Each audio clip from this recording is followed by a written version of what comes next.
Boa tarde, bem-vindos a mais uma chazada de bola. Hoje temos o prazer de receber o Mr. David Martins. Desde já te pergunto, David, como é que estás, como é que te encontras e como é que viveste este período de quarentena? Boa tarde a vocês, boa tarde a todos os espectadores e, primeiro que tudo, antes de mais, agradecer o convite que vocês me fizeram. Quer dizer, para mim é um privilégio poder estar aqui a partilhar experiências e a partilhar ideias, porque a nossa evolução depende também destas conversas. Estou bem, felizmente condicionado e com este período de quarentena que nós estamos a viver, mas acima de tudo, bem de saúde, que é o mais importante. É para isso que nós nos limitamos nos nossos dia-a-dias e é para isso que nós não temos agora o futebol tão presente na nossa vida e esperemos que ele possa regressar o mais rápido possível. Ok. Pergunto se calhar também como é que foi trabalhar, se trabalhavam neste momento com jogadores ainda, como é que foi esta paragem, pararam mesmo, como é que foi? Não, nós no último treino que nós fizemos no Olímpico foi no dia 12 de março, em que começou a haver alguma preocupação mais marcante do ponto de vista, e percebeu-se, a partir do momento em que se percebeu que o campeonato ia parar, que havia um encerramento da atividade desportiva, nomeadamente ao nível dos jogos, nós parámos logo automaticamente e cancelámos toda a atividade desportiva no Olímpico logo a partir do dia 12. Ok. Tiago, passo-te a bola. Queria agradecer ao David por ter aceito o convite e vir aqui à nossa chazada. David, vou passar em revista aqui a tua carreira como jogador e treinador. Como jogador, fizeste maioritariamente a carreira no Barreiro, no Fabril e no Barreirense. Fizeste 8 épocas, penso eu, no Fabril e 5 no Barreirense. Antes disto, tinhas passado no Monte da Caparica, Pai Pires, Palmoense. Como é que relembras a tua carreira como jogador, David? Essencialmente, lembro-me de extraordinárias experiências. Acho que, acima de tudo, consegui ter um percurso interessante para quem andou nestas divisões. Fiz sempre um percurso ao nível da Distrital, Terceira Divisão, CNS. E felizmente tive a oportunidade de representar clubes com uma dimensão grande e com um histórico, com um historial extremamente grande e com presenças até com muitas presenças em termos de primeira divisão e de competições europeias, como foi o caso do Fabril, do Barreirense, próprio Amora. Foram clubes que me marcaram, não subjugando os outros em nada, porque também fui muito feliz no Pai Pires. Ao nível do grupo de trabalho que nós tivemos, lembro-me do último ano em que estive em Pai Pires, em que era realmente fantástico. Nós conseguimos fazer uma carreira na primeira distrital, conseguir aceder à taça no ano seguinte, ficando em segundo lugar num campeonato que era extremamente competitivo e sem qualquer desprimor para os dias que se vivem atuais. Acho que era muito mais difícil e muito mais competitivo. Eu lembro-me nesse ano em que estava no Pai Pires, o Santiago de Cacém tinha jogadores que tinham vindo do Santa Clara e do Friamundo, jogadores que tinham jogado na segunda, primeira liga e que jogavam atualmente na distrital.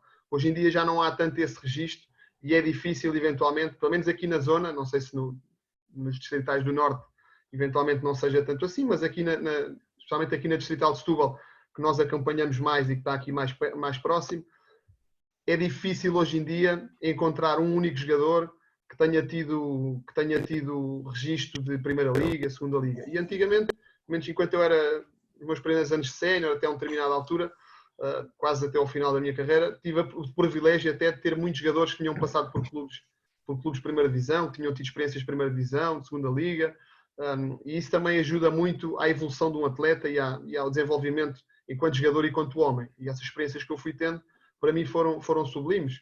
Tive a possibilidade de conquistar alguns títulos, mas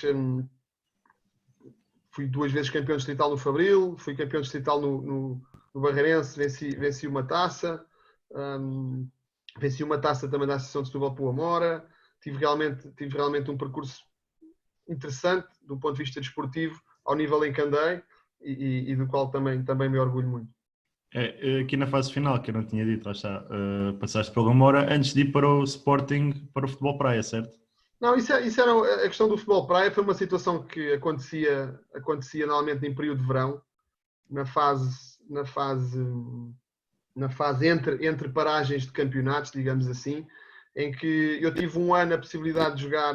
Eu comecei a jogar futebol praia já muito há muitos anos. Muito no final da minha carreira, já com 30 anos ou 30 e poucos, joguei uma primeira vez o Campeonato Nacional pelo Real Massamá, através de um convite de um amigo. Depois, no ano a seguir, por convite do Madjer, fui jogar numa equipa que era a Escolinha do Madjer. E tive a possibilidade depois, também por convite do Madjer, e do qual também orgulho muito, porque acabei por jogar com os melhores jogadores do futebol praia da modalidade, os melhores jogadores do mundo. Joguei com o Madjer, joguei com o Jordan, joguei com o Marinho, joguei com o Coimbra, joguei com jogadores quase todos eles internacionais, o Belchior.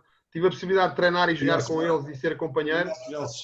Aqui do nosso Barreiro. E isso também é um motivo de orgulho para mim. A única mágoa que tenho é que infelizmente nunca conseguimos ser campeões nacionais enquanto eu lá estive. Foram 3, salvo erro, foram 3 épocas em que perdemos sempre na final com o Braga, por detalhes, porque isto depois, quando os níveis das equipas são realmente muito iguais, o pormenor acaba por fazer a diferença. Mas tirando isso, foi uma experiência fantástica e do qual eu me orgulho muito, e nesse sentido tenho que agradecer sempre ao Madjer, porque foi ele que me envolveu nesse projeto.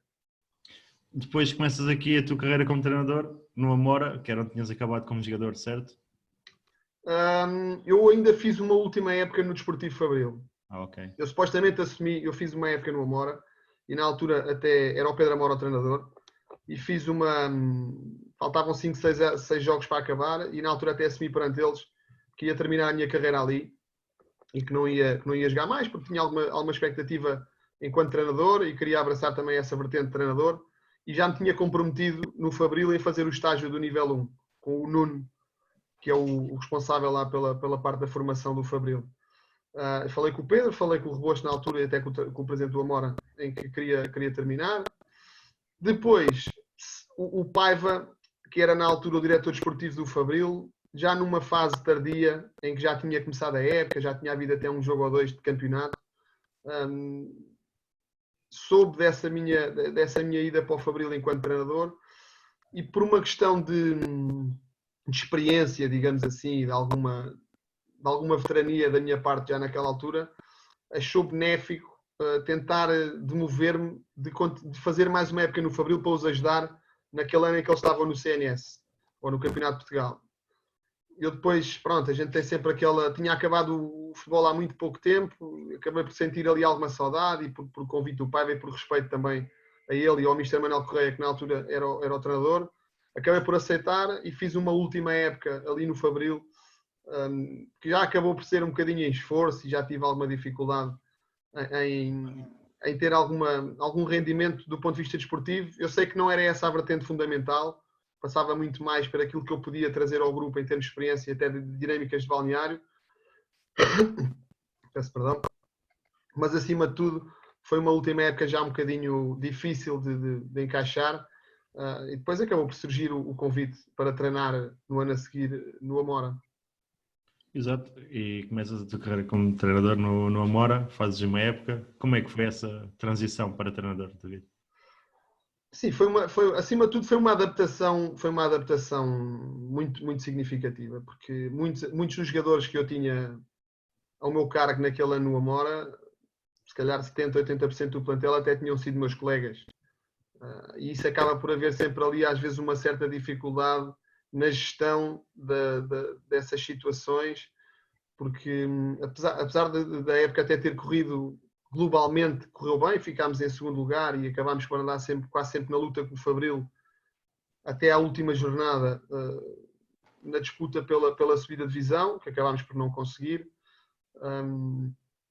mas vencemos a taça e acho que tem que ser considerado uma época positiva, apesar de ser a minha estreia. Tive a possibilidade de trabalhar também com pessoas que me ajudaram muito, no caso o professor Luciano, que era o meu adjunto na altura, o Filipe António, que era o meu treinador guarda-redes, e também o David Canilho, que na altura fomos recrutar à formação e que nos ajudava muito no trabalho diário e semanal da preparação da equipa. E o grupo de trabalho de jogadores que encontrei foi também fantástico, porque sendo eles maioritariamente meus colegas e que tinham sido maioritariamente meus colegas, perceberam perfeitamente que tinha que haver ali uma segregação entre o papel de treinador e o papel de jogador que eu tive e colega enquanto fui com eles, e conseguimos realmente criar ali uma dinâmica de grupo muito interessante, que nos levou a ter bastante sucesso nessa época também. Exatamente. Depois sais para o Olímpico de Montijo, no qual és campeão distrital e levas o Olímpico ao CNS, né, na altura. Sim, é verdade. Eu no ano seguinte fui convidado pelo Mister Rachão a abraçar um projeto no Olímpico. O objetivo logo inicial passava claramente por conseguir garantir a subida de divisão nessa época. Tínhamos um grupo maioritariamente formado por jogadores do Montijo, 70%, 80% dos jogadores eram formados no Montijo e eram dali da zona do Montijo. E depois tivemos ali uma fase inicial, havia ali um protocolo, havia ali uma visão de investimento de um grupo árabe na fase inicial, que nos permitiu ter ali inicialmente 5 jogadores brasileiros que tinham vindo do Brasil com o intuito de dar mais qualidade à equipa e acrescentar claramente ali o nosso grau de competência do ponto de vista global da equipa e do grupo de trabalho. Inicialmente eu até fui como, digamos, treinador adjunto, porque inicialmente aquilo quando começou, ainda na fase, era o Mr. Loya que era o treinador principal. Depois aconteceu ali situações que me passam completamente ao lado e ele acabou por sair e fui convidado a assumir e acabei por pegar na equipa ainda na fase da pré-época e dar continuidade ao trabalho que tinha sido previsto e idealizado nessa época. Tive ao meu lado também pessoas que me ajudaram bastante, nomeadamente o Pacheco, que atualmente está como treinador adjunto do Pinhal Novo. O próprio Ricardo Fernandes fazia um apoio fantástico ao nível da observação e análise dos adversários e também naqueles vídeos que ele conseguia fazer motivacionais e de alguns vídeos que ele conseguiu também construir para nos ir dando algumas mensagens e alguma capacidade de absorção daquilo que eram os nossos objetivos e também o Carlos Miguel, que na altura acumulava as funções de guarda-redes e treinador de guarda-redes simultaneamente. Exatamente. Depois conseguiram, né, essa subida e primeira época também conseguem manutenção no CNS? Eventualmente, eu vou dizer isto e é uma realidade. Foi sem dúvida alguma o trabalho que eu reconheço com maior competência da minha parte. Apesar de não ter dado e não ter partido daí nenhum título, nenhuma conquista do ponto de vista daquilo que é uma taça ou uma subida de divisão, as dificuldades que nós tivemos, desde logo no início da época, com a criação do plantel, com as limitações do ponto de vista financeiro para conseguir recrutar alguém com um nível que se coadunasse com aquilo que já é a exigência de um campeonato nacional. Nós conseguimos, sem dúvida, criar um grupo fantástico, um espírito extraordinário e foi exatamente essa capacidade que nós tivemos de moldar esse espírito competitivo e esse espírito de entreajuda e de ambição coletiva que nos levou a conquistar a manutenção e foi realmente um ano fantástico para mim do ponto de vista daquilo que são as dinâmicas e a capacidade de atingir objetivos difíceis dentro de um registro já de uma exigência muito grande. A época seguinte já foi uma época mais tranquila, que o Olímpico conseguiu manutenção a algumas jornadas do fim, certo? Sim, o ano seguinte já conseguimos, nós terminamos, porque o registro do Olímpico tem sido sempre, ou seja, no primeiro ano tivemos um investimento árabe, depois acabou por não correr bem e sair, no segundo ano começámos com um investimento colombiano, se não me engano, depois acabou por sair também, as coisas não correram bem, entretanto chegou o Zé Almeida, irmão do Nani, acabámos a época, acho que foi assim, acabámos a época bem, depois iniciámos com alguma dificuldade, pronto, tivemos ali logo alguns problemas, as coisas também não correram bem, mas conseguimos depois reverter a situação e finalizar a época bem e conseguimos garantir a manutenção com 3, 4, 5 jornadas antes de acabar a competição. Exato. Este ano voltaste ao Montijo já numa fase agora mais final do campeonato. Como é que foi esse regresso? E porquê, se calhar, pergunto? Acima de tudo, nós quando estamos muito tempo sem treinar e sem estar dentro daquilo que é o nosso registro natural, do habitat natural de um treinador ou de um jogador, que é estar dentro do campo, ter contacto com o grupo de trabalho, aquela adrenalina do jogo ao domingo, a possibilidade de nos dedicarmos ao planeamento, à observação do adversário, tudo isso que faz o registro do dia-a-dia de um treinador, quando nós estamos muito tempo sem conseguir ter acesso a isso, acabamos por fazer falta e começamos a ter necessidade de regressar novamente. Eu fui tendo alguns convites no final da época e mesmo durante o correr da época, que eu achei que não eram os mais indicados para eu abraçar. Entretanto, fiquei um bocadinho na expectativa e acabei por ser confrontado com um convite ali na parte final de dezembro, início de janeiro, por parte do Olímpico do Montijo, em que realmente conseguiram, do ponto de vista daquilo que foi a mensagem, de mover e fazer-me regressar novamente. É um clube que eu respeito imenso, onde eu fui extremamente feliz e onde eu tenho sido extremamente feliz, e isso também teve um certo peso na minha decisão, o regresso, para tentar de alguma maneira evitar a descida de divisão e conseguir garantir os objetivos que o Olímpico se propôs no início da época. Ok, Ricardo. Sim, perguntava-te como é que é treinar, e para nós também estamos aqui a dar os primeiros passos nessa vertente, estamos aqui os dois também a tirar o nível 2 e queremos também mais tarde passar pelo Campeonato Nacional de Séniores e outras ligas e tudo mais. Falaste do Ricardo Fernandes, não podemos deixar de dar aqui a nota, nós éramos os adjuntos do Ricardo Fernandes, portanto não podemos deixar de dizê-lo.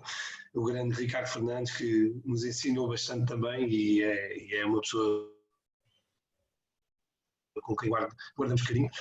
Como é que é treinar no Olímpico Montijo, na AF de Setúbal e no CNS? Como é que sentes as dificuldades? Se achas que o Olímpico tem, eu não digo se calhar condições, porque os clubes, quase os séniores, não conseguem treinar sozinhos, muitos deles, no caso do CNS treinam todos praticamente, mas pergunto como é que é treinar, que dificuldades é que sentes mais e que tipo de investimentos é que podia haver para haver uma melhoria pelo menos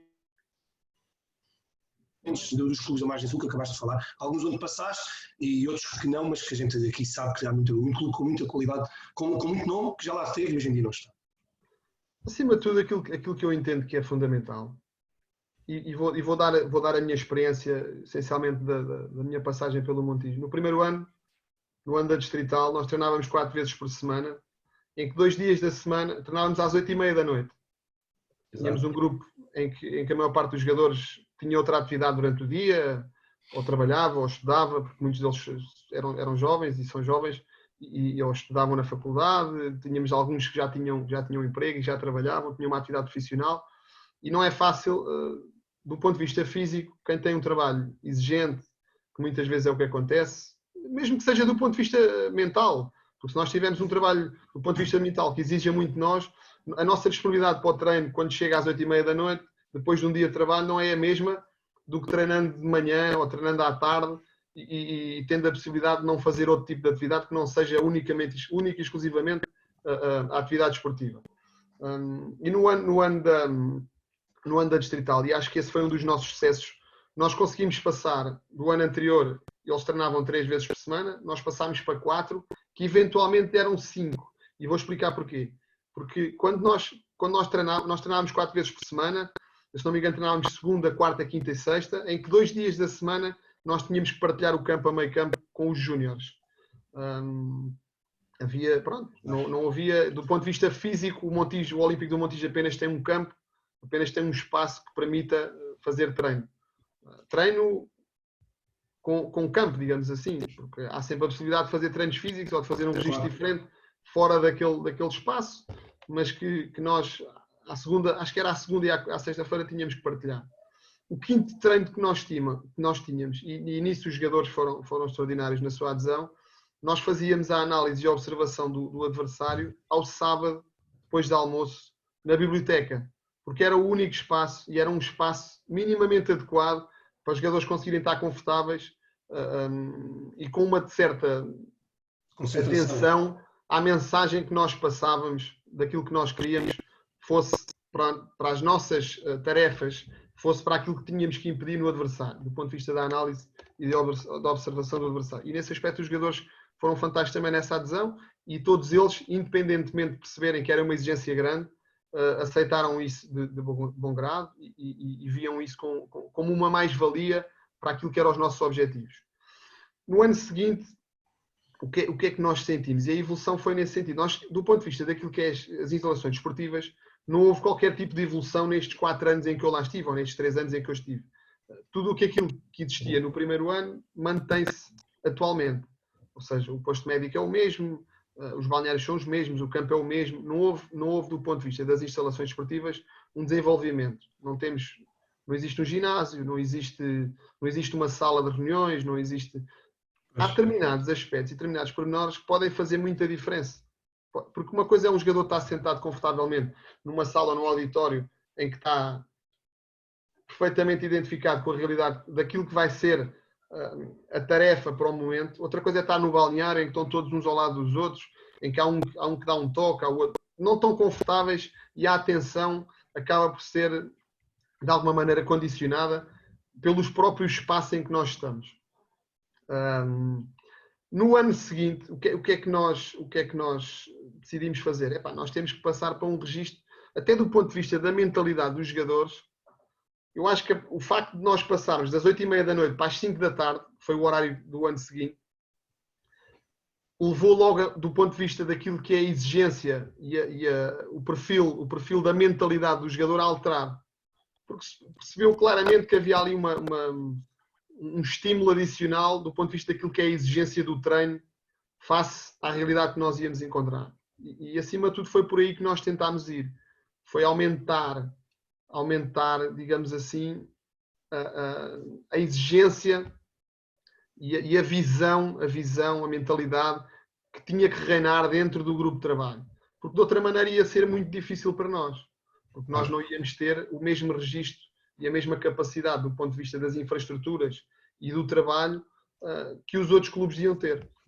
Portanto, tinha que passar muito pelo individual, do ponto de vista do atleta, imbuir-se daquele espírito competitivo e, de alguma maneira, profissional, que levasse a ter um rendimento superior.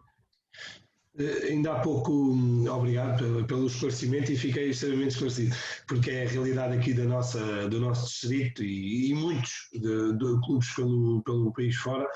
Perguntava-te ainda há pouco, falavas numa observação, tocando aí nesse tema e entrando já um bocadinho mais na componente já do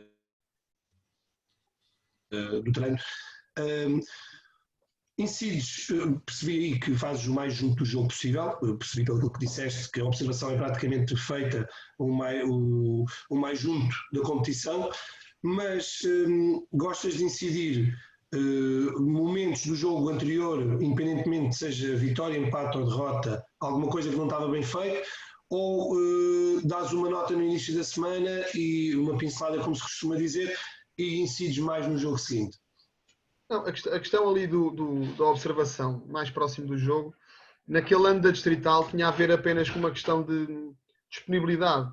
Nós treinando às 8h30 da noite, era impensável perder algum tempo depois do treino, ou mesmo antes era difícil por causa da utilização dos balneários, conseguir Exato. Ter um espaço disponível para nós fazermos a observação ou a análise antes da sessão de treino. E daí a situação ser feita no sábado. Eu depois, nos anos seguintes, passei a fazer essencialmente à quinta-feira. Normalmente à quinta-feira. Porque, eventualmente, se tivesse alguma situação pontual daquilo que eram as nossas dinâmicas do jogo e de alguma situação que eu tivesse que alertar, ou do ponto de vista coletivo, seja no alinhamento defensivo, seja no momento de pressão, seja numa situação do ponto de vista ofensivo em que não estávamos bem posicionados para a reação à perda ou para a transição defensiva, isso era feito no início da semana, muitas vezes ou individualmente ou com um grupo de jogadores, e depois do ponto de vista coletivo fazíamos a análise do adversário todos juntos à quinta-feira, para que o atleta consiga logo de alguma maneira, porque depois o treino vai elencar com isso. Nós preparamos, e eu pelo menos é o meu registro de trabalho, eu preparo a semana de treino, no início da semana preparo o microciclo semanal, preparo o treino da segunda, o treino da quarta, o treino da quinta, o treino da sexta, tento de alguma maneira logo encaixar tudo aquilo que se pretende trabalhar para aquilo que vai ser a nossa atuação contra o adversário do domingo. Ou seja, a observação é feita muito antes, é feita uma semana antes, no mais tardar, uma semana antes. Para quê? Para que permita que essa informação já esteja no treinador ou na equipa técnica e nós, quando estivermos a montar o microciclo, o possamos fazer em função dessa prévia análise. Ou seja, porque se nós fizermos isso muito próximo e não conseguirmos, o que é que me interessa a mim estar a trabalhar uma situação de treino, de transição ofensiva, se eu vou estar maioritariamente em ataque organizado? Pois. Não é? Nós temos que de alguma maneira conseguir encaixar, do ponto de vista da sessão de treino, aquilo que nós entendemos que vai ser mais útil para o adversário que temos perante o domingo. E com todo o respeito, vou dar um exemplo. Na Distrital, nós jogávamos contra um FC Setúbal. Não é? E teoricamente, jogando com um FC Setúbal, íamos estar se calhar 70%, 80%, 90% do tempo em ataque organizado.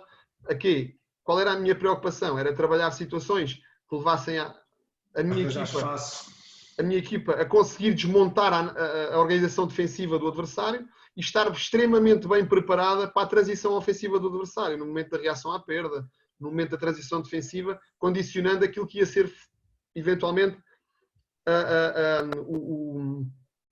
o trajeto ofensivo ou o objetivo ofensivo da equipa adversária, certo?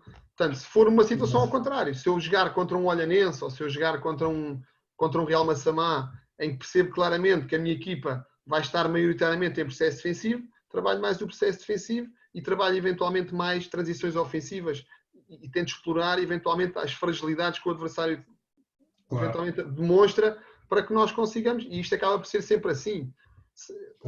Analisa-se o adversário, monta-se o microciclo em função daquilo que é a nossa análise.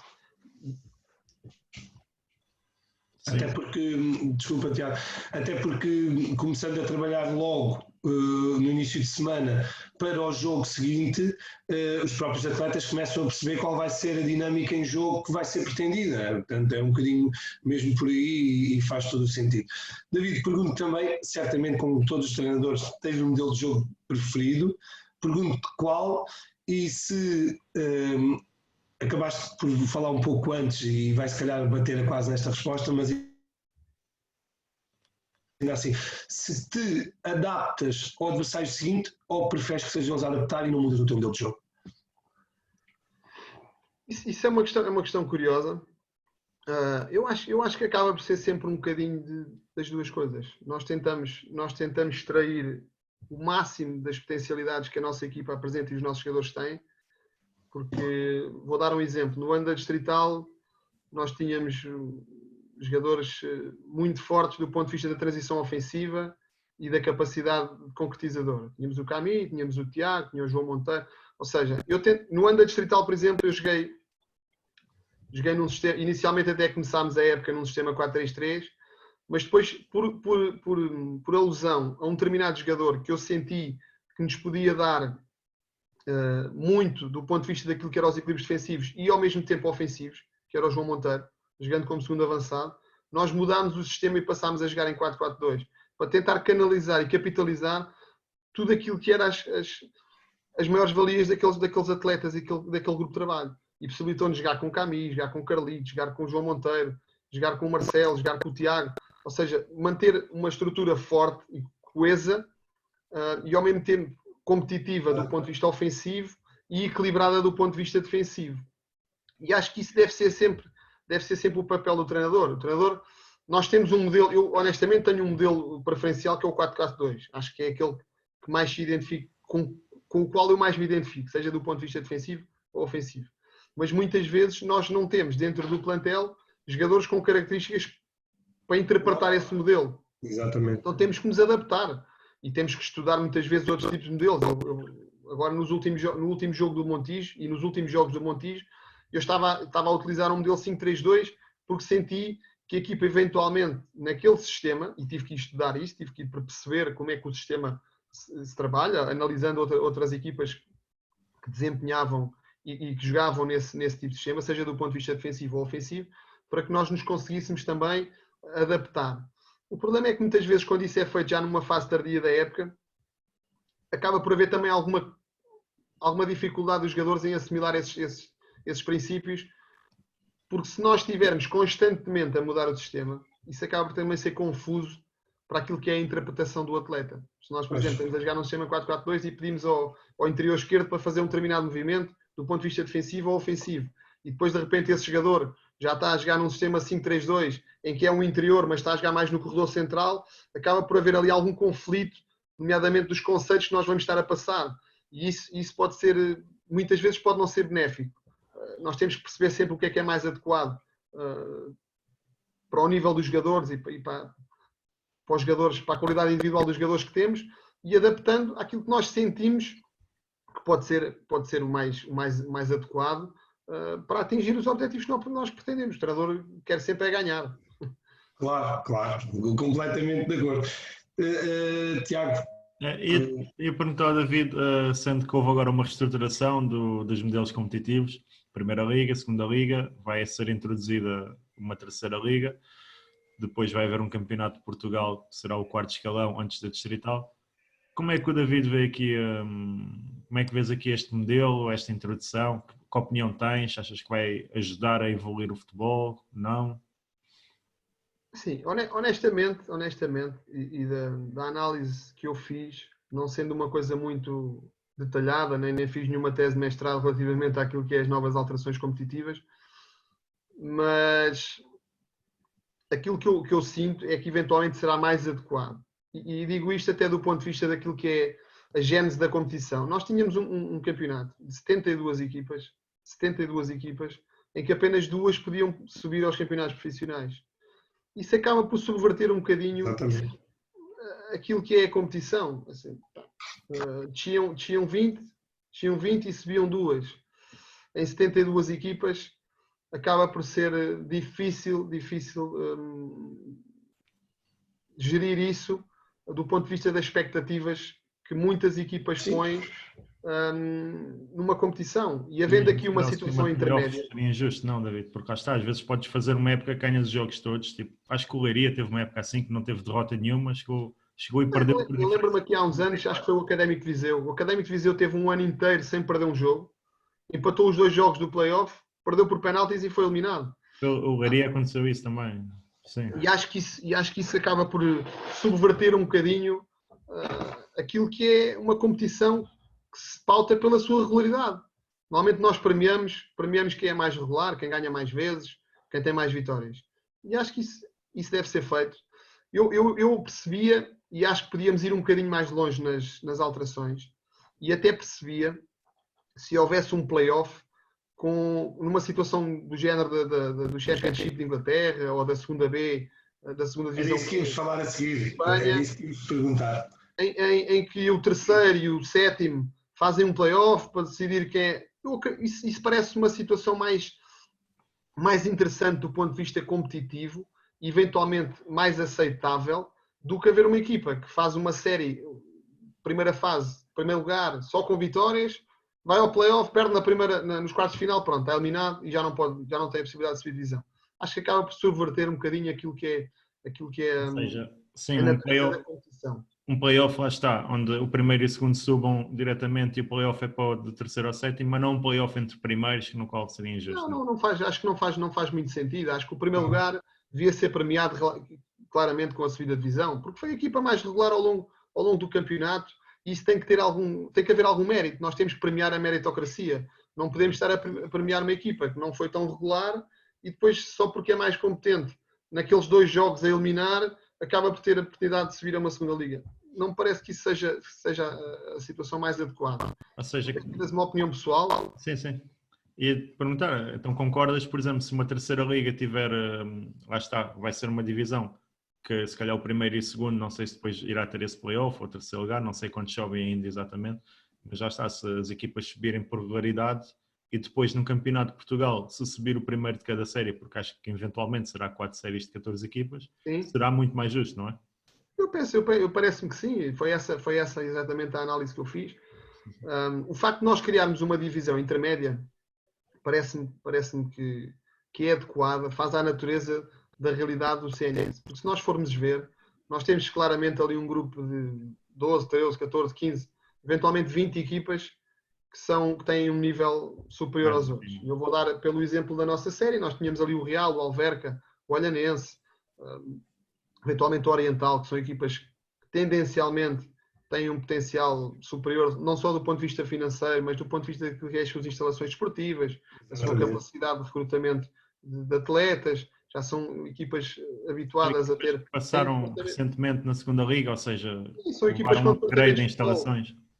Com departamentos de futebol e com estruturas muito bem montadas já, quase a maior parte delas profissionais, e que permitem já ter um registro muito bom daquilo que é a natureza de uma competição desportiva mais próximo do profissional. Mais próximo do profissional. E faz sentido aglomerar essas equipas todas, até para tornar mais competitivo, muito mais competitivo o campeonato. Porque aquilo que faz evoluir esportivamente atletas, treinadores, é a competição. São estímulos que possam ser mais elevados e que nos possam permitir evoluir e ser mais competentes.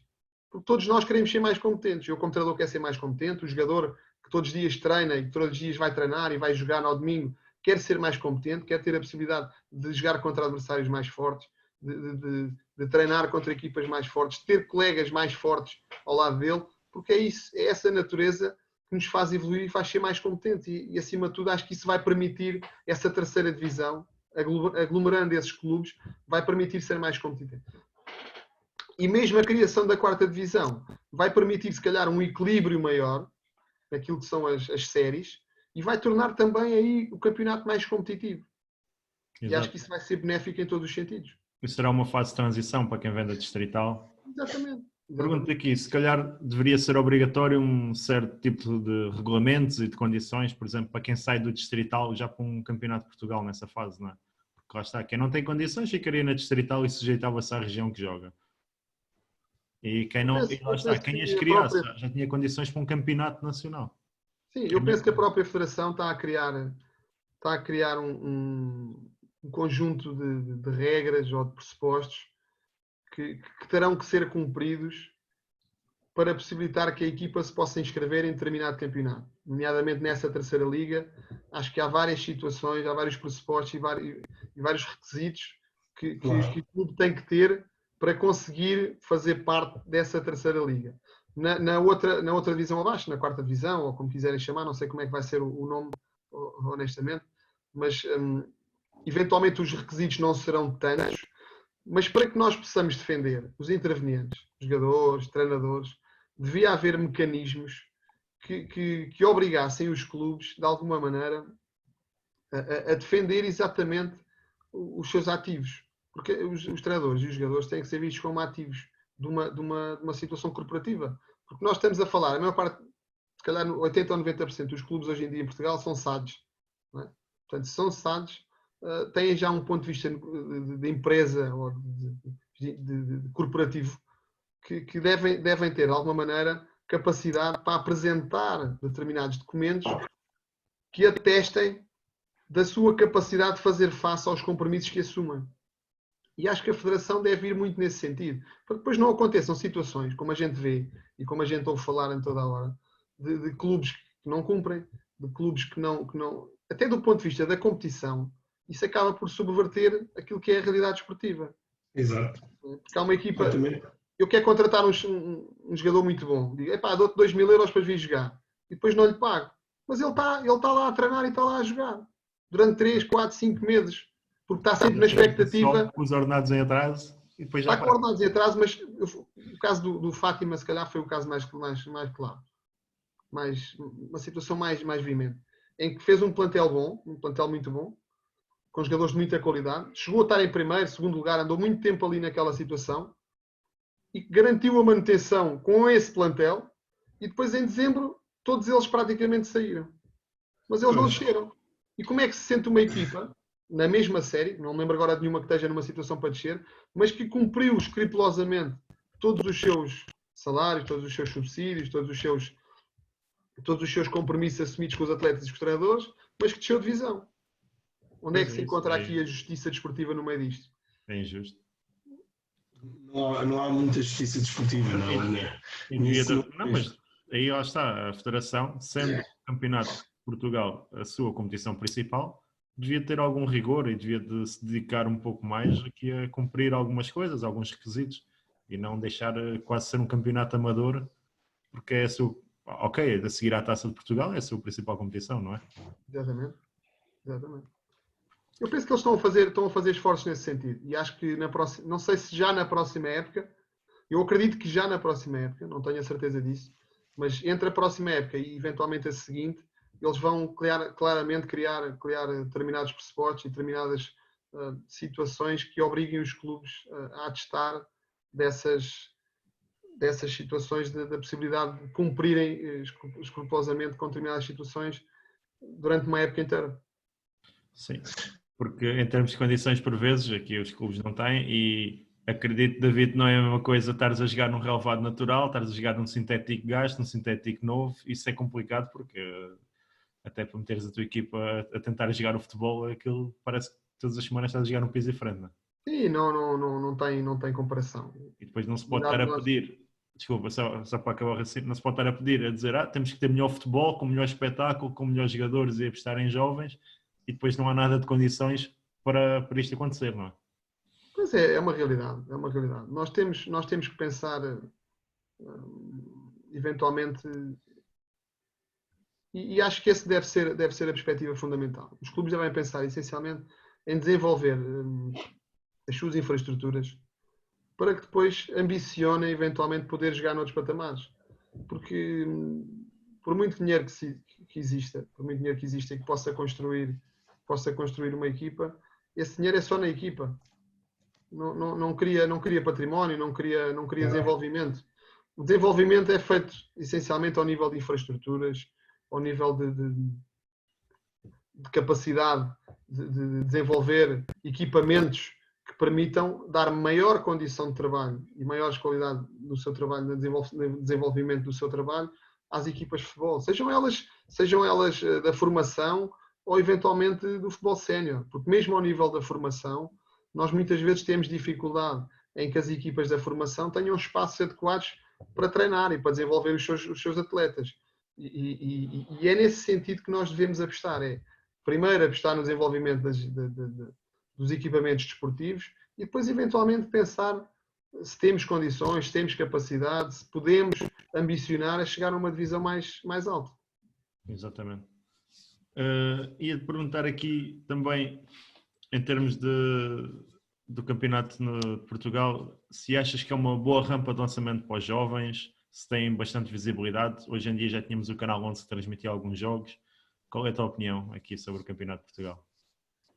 Eu acho que a Federação, nesse aspecto, tem feito um trabalho fantástico de promoção e desenvolvimento do jogador português. E tem até disponibilizado algumas ferramentas para que isso seja uma realidade. E nós, se formos eu sei que as crises ou a dificuldade financeira que os clubes atravessam maioritariamente hoje em dia em Portugal levam também a que isso seja uma maior realidade. Ou seja, nós cada vez mais vemos jogadores do CNS ou do Campeonato de Portugal a serem contratados por equipas da Primeira Liga, da Segunda Liga.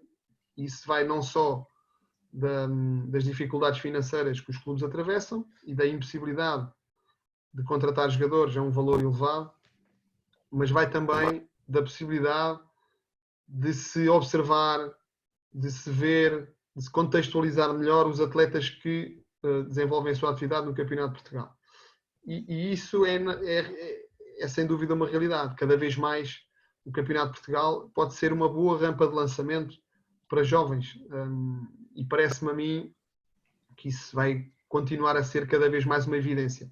E nós já tivemos agora, nas últimas semanas, algumas situações de mais alguns jogadores a assinarem por clubes da Segunda Liga, da Primeira Liga, e acho que isso vai ser cada vez mais frequente, porque já se trabalha bem, os treinadores são competentes, o nível do futebol praticado já tem alguma qualidade, e acho que é fácil nós encontrarmos jogadores jovens, porque cada vez, e eu já fiz essa análise do ponto de vista global do campeonato, cada vez mais o registro médio de idades dos jogadores do CNS é baixo. Estamos a falar, maioritariamente os plantéis têm sempre muitos jogadores jovens, ou saídos das formações Benfica, Sporting, Belenenses, até da própria formação do próprio clube, e cada vez mais os clubes apostam na vertente da formação, e isso permite também que haja mais jogadores jovens a fazer parte dos plantéis séniores no Campeonato de Portugal. E havendo essa possibilidade, é claramente uma situação que vai dar frutos no futuro. E falo na questão da observação, porque a Federação disponibilizou uma plataforma que é gratuita para todos os clubes do CNS, que é o Instat, e em que nós podemos visualizar, observar todos os atletas do campeonato, todos os jogos, e isso acaba por ser uma ferramenta e um mecanismo muito interessante para essa própria observação e detecção desses talentos que podem haver espalhados pelo nosso campeonato. Exatamente. Ok. Não, perguntava-te, o Tiago pergunta das competições, eu pergunto do treino. Perguntava-te em treino, sabendo que cada vez mais, e acho que já há estatísticas muito nesse sentido, de bola parada, em treino, que importância dás às bolas paradas e que dinâmica é que crias, porque sabemos também é um momento que separa muito o treino, que dinâmicas é que gostas de criar para que não haja essa perca de dinâmica, se assim possamos dizer? Eu vou ser muito sincero, ainda há pouco tempo tive uma panóplia destas com o Mr. Sérgio Boris, e até foi a pergunta que eu lhe fiz, foi no âmbito das bolas paradas, porque toda a gente sabe que ele é realmente muito forte nesse momento do jogo, e as equipas dele são muito, muito competentes, muito fortes, seja no momento defensivo, seja no momento ofensivo. E isso, para mim, do ponto de vista daquilo que eu entendo como as minhas capacidades enquanto treinador, é claramente uma menor-valia daquilo que eu entendo e das minhas competências enquanto treinador, vou ser sincero. E não tenho problema nenhum a assumir isso, eu prefiro muito mais dedicar o tempo do treino a outro tipo de aspectos, coordenação defensiva, alinhamento defensivo, situações de organização ofensiva, transição, momentos de jogo, muito mais do que a questão dos esquemas táticos. No entanto, são situações que eu também aplico e também trabalho.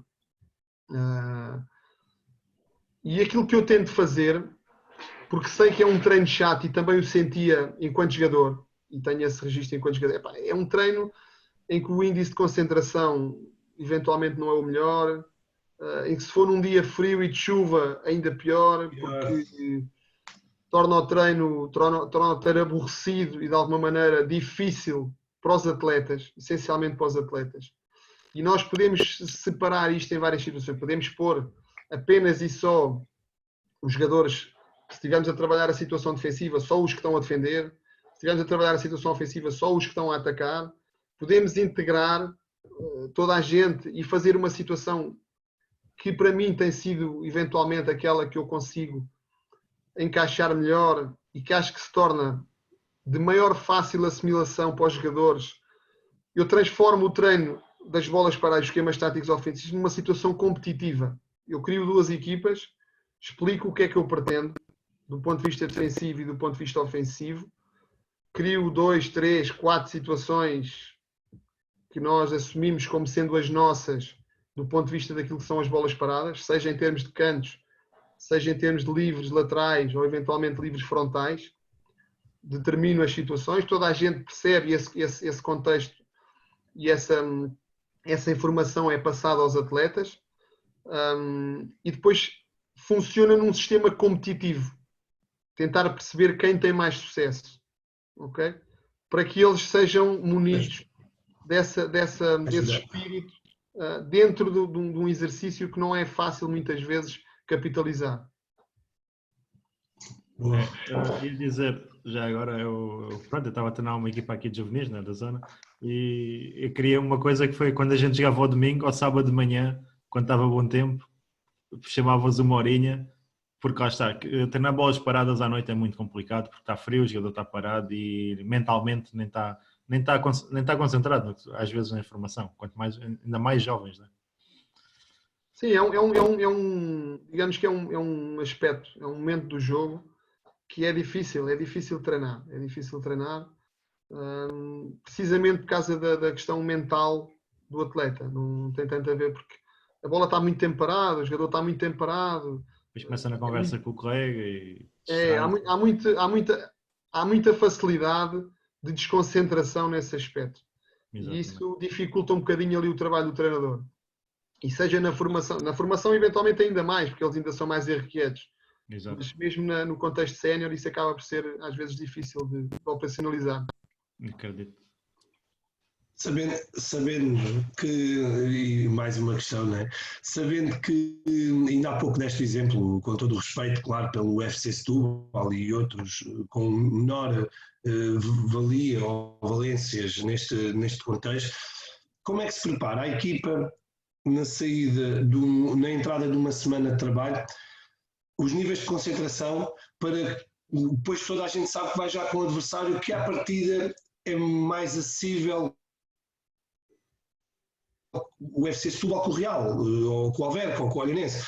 Como é que se prepara e se consegue manter os índices de concentração em treino e o foco, sabendo também que lá está, é um patamar da CNS, muitos jogadores, alguns têm outra profissão e afins. Como é que se consegue pôr esses níveis lá em cima e a que tipo de treinos é que se consegue ajustar para que eles não percam o foco e levem na mesma como se fosse o adversário mais difícil? Acima de tudo, nós temos que encarar a semana de treino. Muito do trabalho do treino não é só a operacionalização do exercício. Muito do trabalho do treino passa também pelo diálogo, pela informação que nós passamos aos jogadores, pela mensagem. Porque quanto melhor for a mensagem e quanto mais adequado ao contexto, mais fácil será eles envolverem-se nesse espírito. E acho que tem que ser muito por aí. Nós temos que conseguir, de alguma maneira, nos feedbacks que damos, nas palestras que fazemos antes da sessão de treino, logo no início da semana de trabalho, eventualmente antes da competição, antes do momento competitivo, no próprio feedback do exercício, nós próprios temos que logo à partida não facilitar em nada. E se nós passarmos essa mensagem de rigor, de exigência, compromisso, de seriedade, seja na operacionalização do exercício, seja na palestra que nós damos, seja nos feedbacks, eu acho que o jogador consegue-se moldar e enraizar mais na mensagem que nós pretendemos passar, seja ele um adversário teoricamente mais fraco ou teoricamente mais forte. Muitas vezes nós não conseguimos chegar ao subconsciente do atleta, não é? Porque há sempre situações, cada indivíduo é único e cada um interpreta a mensagem da sua própria maneira. Cada um é único na sua individualidade, independente a mensagem tem que ser uma mensagem sempre para o grupo. É? Nós, quando estamos a passar uma determinada mensagem, não estamos a focar-nos num determinado atleta ou em dois determinados atletas. Temos um grupo de 20, 25 jogadores e todos eles têm uma capacidade individual de interpretação da mensagem que nós passamos. E nesse sentido, nós temos que tentar ser o mais simples e mais concisos possível para que toda a gente interprete a mensagem da mesma maneira. E acho que passa muito por aí. David, ia perguntar aqui, em termos de perspectivas, o que é que seria mais interessante para ti? Assumir um projeto para lutar para a manutenção no CNS ou lutar por uma promoção, se calhar, da Distrital ao CNS? Isso é sempre difícil de responder. Acho que qualquer uma das situações, não é? qualquer uma das situações pode ser interessante. Pode ser interessante. Porque nós temos que entender acima de tudo, aquilo que eu vejo na minha atividade enquanto treinador, eu tenho que me sentir motivado no dia a dia. E eu estar num projeto que está a lutar para subir divisão, mas que eu não me sinta minimamente motivado pelo contexto em que estou inserido, eu prefiro não estar lá. Eu prefiro não estar. Prefiro estar numa situação, até mesmo na mesma divisão, mas num contexto em que claramente eu perceba que consigo ter uma atuação diferente perante o grupo de trabalho, em que me permita evoluir os jogadores, em que me permita eu evoluir a mim, em que permita que a equipa técnica tenha realmente um trabalho muito mais intenso e muito mais capaz de desenvolver as dinâmicas de uma equipa, do que estar num contexto de realidade, eventualmente, do qual eu não me identifico, mas que me permita eventualmente ser campeão distrital. Daí isso é sempre uma situação que deve ser analisada em função do convite ou da equipa que nós estamos a falar. Exato. Pode ser tão motivante lutar no CNS para não descer de divisão, como na distrital ter um projeto para subir. Sim, ou mesmo no CNS para subir e na terceira para manutenção. Sim, exato. Vai ver agora, sim, é um bocadinho por aí. E perguntava-te aqui, David, já que falas em evolução, evoluir cá dentro ou gostavas de experimentar uma aventura no estrangeiro? Honestamente, eu gostava de experimentar. Eu tenho um espírito aventureiro e tenho um espírito de alguma aventura dentro de mim, e gostava eventualmente de conhecer diferentes dinâmicas, diferentes situações, diferentes abordagens, do ponto de vista competitivo, do ponto de vista daquilo que é o treino, do ponto de vista daquilo que é a mentalidade e a personalidade dos jogadores, porque uma coisa são os jogadores portugueses ou os atletas portugueses, outra coisa serão eventualmente atletas nórdicos ou atletas marroquinos ou atletas brasileiros. Cada caso tem a sua especificidade, e acho que quanto mais contacto nós tivermos com essa diversidade, maior nós vamos subtrair em termos daquilo que pode ser a nossa evolução enquanto treinadores. E acho que isso é algo que todos nós temos essa expectativa, acho eu, e eu não fujo à regra com isso. Certamente tens um campeonato de referência. Qual é que gostavas de poder treinar ao mais alto nível? Assim, eu gosto muito da Liga Inglesa, vou ser sincero. Acho que, do ponto de vista competitivo, é aquele que me prende, independentemente do jogo que estiver a dar. Se estiver a dar um Watford com o West Ham, eu fico a ver. Exatamente. Se a dar um Birmingham com o Ipswich, eu fico a ver. E isso logo à partida diz muito daquilo que é a competição, e sem dúvida que me prende muito mais, e é aquela na qual eu deposito maior expectativa sempre de ver e de seguir, é a Liga Inglesa. Fica a nota. Tiago, queres acrescentar? Não, podemos passar ao nosso quiz para ver se a gente consegue sacar hoje um almoço aqui ao David, porque a gente está só a perder. Estamos já a entregar, a fazer entregas, parecemos a Telepizza, sempre a entregar. Vamos já ver. Olha, posso começar pela primeira. David, quantos golos fez o Olímpico do Montijo na época que venceu a Associação de Futebol de Setúbal, a distrital, no campeonato? No campeonato, eu diria 89. 83. Não, espera. Estavas dar opções, ele não deixou dar opções, ainda bem. Mas olha que estavas bem perto. Na primeira 89 era com a taça. Não, que a gente fez mais golos na taça. Eu sei que a gente ficou perto dos 100 golos. Ok. Isso não vi, mas ok. Na primeira época, no campeonato, na competição da taça, como é que é? Ajuda-me, Tiago. Na primeira época, no Campeonato de Portugal, exatamente, os jogadores mais utilizados no campeonato. Exatamente, é isso mesmo. No Campeonato de Portugal? Sim, na primeira época que subiste, qual foi os 2 jogadores mais utilizados? Eu diria o Marcelo E o Pedro Batista. Pedro Batista Estava à espera desta. Isto foi com rasteira. Foi o Nuno Cunha, o segundo jogador mais utilizado. O Marcelo foi o terceiro. Por acaso tinha ideia que tinha sido o Marcelo e o Batista. Não, o Marcelo foi o terceiro. Por isso é que eu assim, olha, este aqui vai com rasteira. Na época passada, quantos golos fez o Beto no campeonato? 21. É lá, na Luz, certíssimo. Quantas presenças tem o Amora na Primeira Liga? 3. É lá. Calma que já empatei, já acertei 2 e... Estava a dar esperança. Estava a dar esperança à gente, olha, vai-nos matar na última. Não, na última agora vai ser difícil. Vai ser difícil, quer dizer, vai ser difícil de nós ganharmos, porque eu tenho quase certeza que vais ganhar. Dos principais clubes do Barreiro, que representaste como atleta, ou seja, entre Barreirense e Fabril, qual tem mais presenças na Primeira Liga? Isso é o Barreirense, claramente. Mas sabes qual o número? Não é claramente. Sabes quanto eu sei? Por 2 anos. Não, 1. É 1? Por acaso tinha ideia que o Barreirense tinha assim mais 4, o Fabril tem 23. É.